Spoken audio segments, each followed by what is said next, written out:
One of the great things about being out on Franny's farm is she's got tons of great produce and vegetables.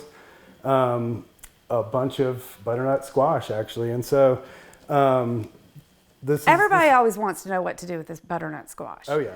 It's one of those things, like zucchinis and some other recipes I'll end up showing you. When you garden and you grow things from the earth, it is prolific. It's not like you get one of these, you get 100 of these.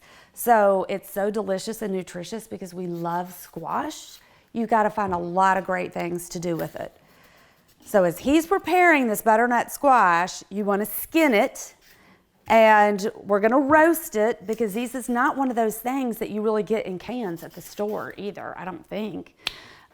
So grow your butternut squash or buy butternut squash from a farmer and then go through all these great recipes. There's soups, there's these amazing cookies.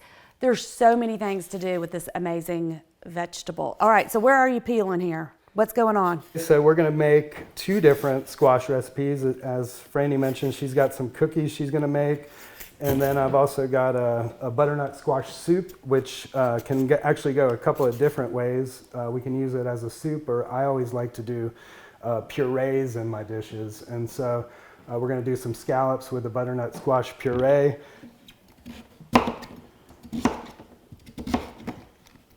So you just want to get it into nice little chunks. You don't have to get too fancy with it because you're just roasting it. And in this case, we're going to mash it up for the cookies, and we're going to puree it for the soup and obviously the puree.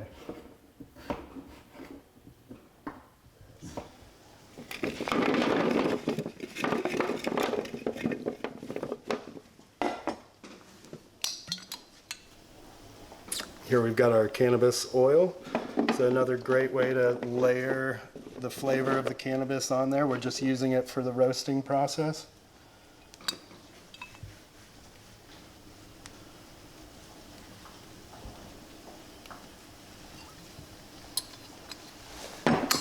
We could now, I like to add a little bit of thyme to this. So you could add any fresh herbs. I'm actually going to keep it out right now because we're going to roast this for some cookies. But likewise, you could break this off and sprinkle it all over so that you're almost using the flour as an herb itself. So another use for, and then we'll put this in the oven. It's going to take about 30 minutes.